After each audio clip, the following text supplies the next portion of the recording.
All right, let's look at some investment problems. And for this chapter, I only had Reef Pollings for you. And so I know you cannot answer the Reef Polling because we're at different time zones here, time periods, whatever. So I'm just going to go through these with you. And so here's an example of the kind of questions, multiple choice questions you'll see on the exam. Which is the appropriate method to use to record a change in an estimate? I'll let you pause, let you think about your answer. And the answer is going to be the prospective method. And so answer C. So you're going to have to just completely memorize the 4 types of accounting changes and the 3 ways that those could be handled. So there's a couple of slides there in the lecture that are in the textbook. Just memorize that, understand it, and be ready for that on the exam. Okay, let's look at this. Now we're going to get into error correction, which you will also see on the exam. Here's Beth Marie's Ice Cream Company, one of my favorite places there in Denton. They paid $66,000 for the equipment, useful life.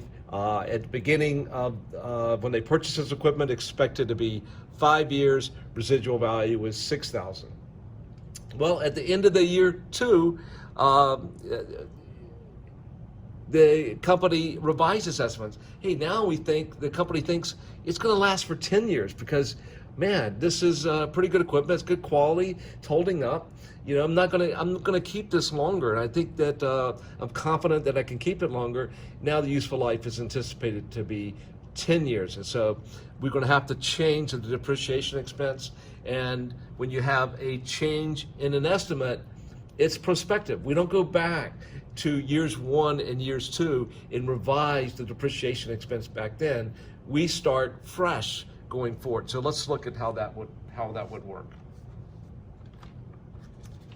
I'll let you pause the video, try to come up with your own answer here, and then I will work this.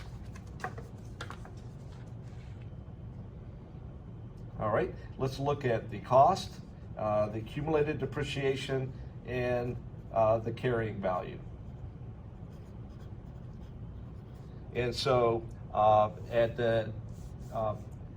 let's look at depreciation first. Original depreciation, 66,000 minus 6,000 divided by 5 years. So 60,000 divided by 5. So initially, straight line basis, we're going to expense this at $12,000 per year. So debit depreciation expense and credit accumulated depreciation. You got to go back to your earlier intermediate course to remember all this now, but I'm sure you got it. And so the cost of this equipment was $66,000, and after year 1, we had $12,000 in accumulated depreciation, and then therefore the carrying value after year 1, 66 minus 12 was $54,000. At the end of year 2, we put another $12,000 in that account, and the carrying value, so this was this accumulated depreciation, sorry. So the value in accumulated depreciation would grow by another $12,000, so we have $24,000 there, and the carrying value is $42,000. So in year 3, we decide that we're going to keep this thing for 10 years, and so we just restart here using the carrying value. And so I've got carrying value of $42,000, and now the residual value is 0. Minus 0, I'm going to depreciate $42,000, not over 10 years, right? Because we've already expensed it for 2 years, so now we've got 8 years left. So take 42,000 divided by 8, and so we're going to expense it for $5,250 a year for the remainder for years 3 through year 10. Answer would have been A in that situation. All right. UNT purchased a Scantron machine for $50,000. Useful life was estimated to be 10 years, residual value $10,000. However, after 2 years of heavy use, we got more students here, whatever, the useful life is now anticipated to be only 6 years. That Scantron is being used up more, and maybe there's new technology coming that the university might want to look at as well. That happens with this kind of equipment. And so now, with a new 6-year, what would depreciation be for year 3 through 6? So let you guys take a minute, pause the video, work that problem, and then come back and I'll work it.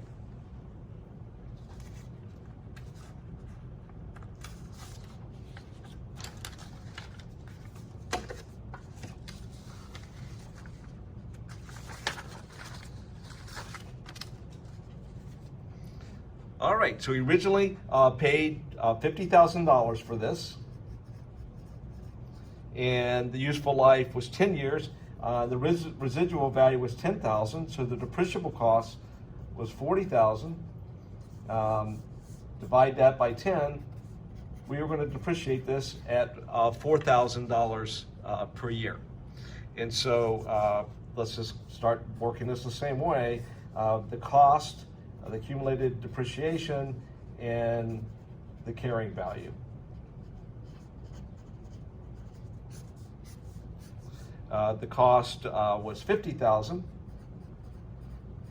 and we're depreciating it at $4,000 a year. So year 1, we had $4,000 in accumulated depreciation and a carrying value of $46,000. After in year 1, in year 2, we add another $4,000 into accumulated depreciation, and this is now at $8,000, and we've got $42,000 carrying value. And here now we say, oh, well, I'm not going to get this thing for 10 years. In year 3, we decide this thing's going to barely make it through year 6. The residual value has dropped from $10,000 to only $2,000. And so we have to make this change. And so we've got $42,000 minus the residual value of $2,000. And so we've got now $40,000 of depreciable cost. Divide that by how many years? 4 years, right? Years 3, 4, 5, 6. So 4 years, divide that by 4. Depreciation expense in years 3 through 6 will be $10,000. Answer is B.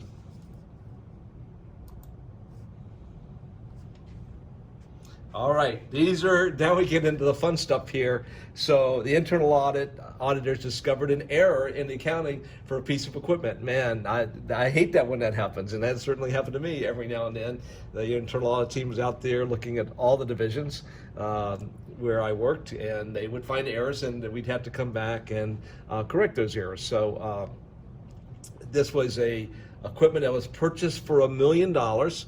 But the division, the company, they expensed the whole thing.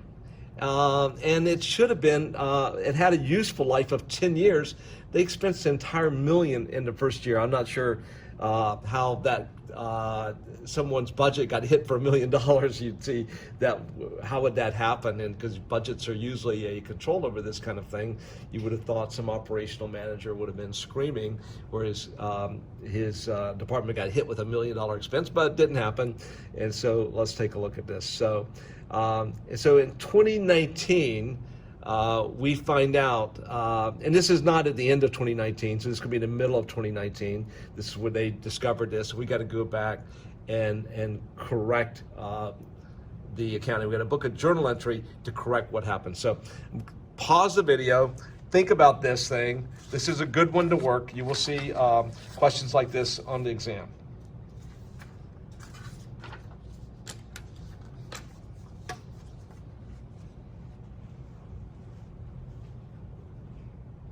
Okay, what did they record? Recorded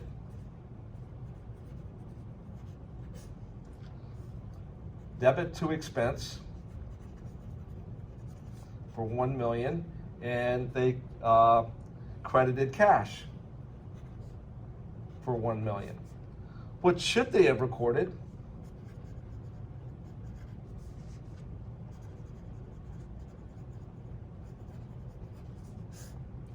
They should have debited equipment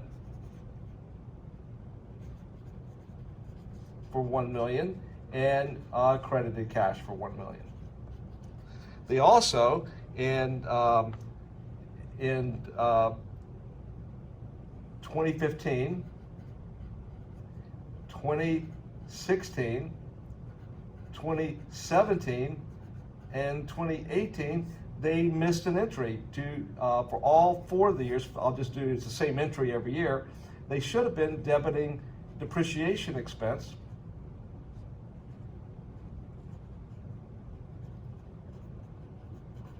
for $0.1 million and credited accumulated depreciation for 0.1.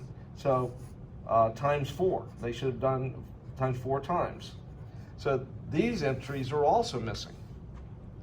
So in year 1 they had too much expense, but and then they missed the depreciation, $400,000 of depreciation. Again, where did the 0.1 came from? Just highlight that. The equipment cost $1 million and its useful life was 10 years. So I'm assuming a straight line here. So how do we correct this?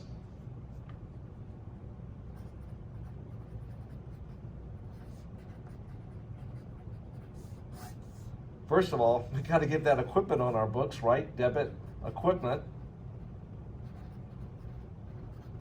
for $1 million. Remember that in the equipment account, we always keep the historical costs in the equipment account. Now we're missing accumulated depreciation of $400,000. It's a credit.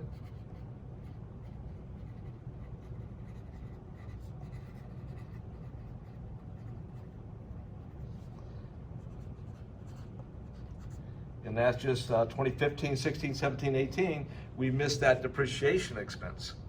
Now, it's easy to see what retained earnings would be here missed, and we'll come back and verify this. That's just the thing that rounds out this journal entry, but better understand why to make sure you don't have an error here. So, in retained earnings, we had $1 million of too much expense, so minus $1 million, but we're missing these expenses. So we should be adding $1 million back to retained earnings for that expense, $1 million too much expense that happened back in 2015 and got rolled in retained earnings. But also we're missing $400,000 of depreciation expense.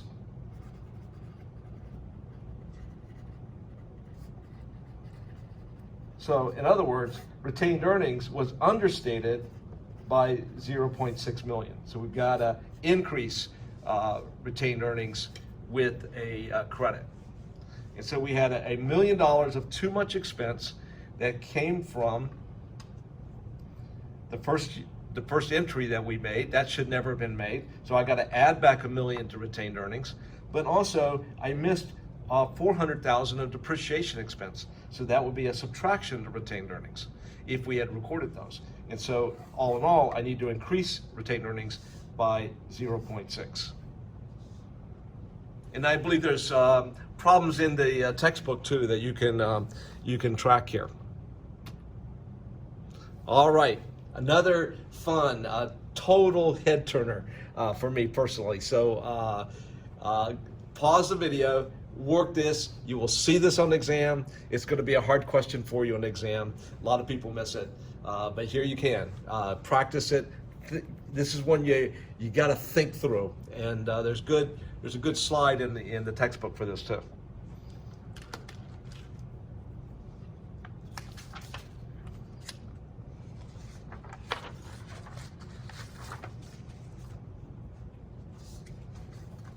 All right.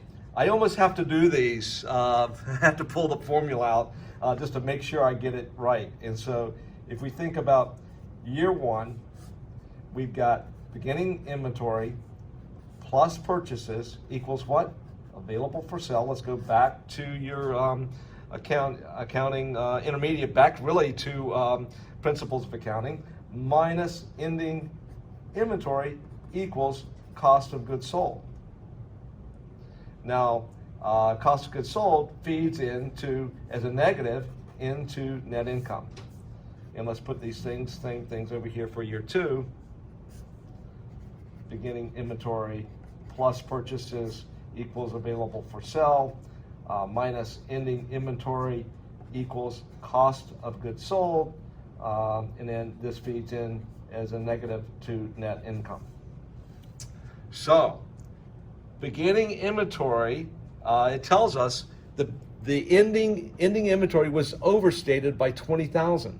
In other words, we didn't do a good count out there. We must have counted something twice. And that's why that physical inventory at year end really matters. It's significant internal controls for companies, because if you miss that, it affects operating income right up in the same year.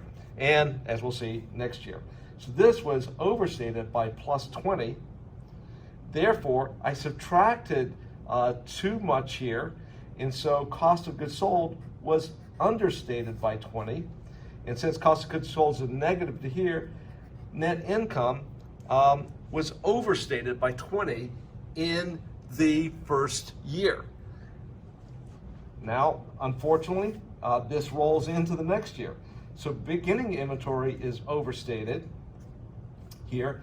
Let's assume they count right in the next period. Well, inventory available for sale is going to be too much, 20. And therefore, my cost of goods sold is going to be overstated by 20. And notice how this reverses out in each year. And my net income, because I'm subtracting too much from cost of goods sold, my net income is understated. Now, at the end of the year 2, what's the impact to retained earnings? 0, because we put 20,000 too much in it last year. We took 20,000 out this year. So you know, go back to correcting errors. You're going to want to think about this from a journal entry standpoint. And so the answer is going to be D, overstated by 20,000 in the current year, understated by 20,000 in the subsequent year. Come up with your own process. Practice this kind of problem before the exam. Study what's in the textbook. Understand the logic behind this. And so you can get there. So thank you. That's the end of chapter 20 on accounting changes and error corrections. Focus a lot on all of this. Memorize all the processes for changing and the different types of changes, and then be ready for error correction. You'll see a number of those. Thank you, guys.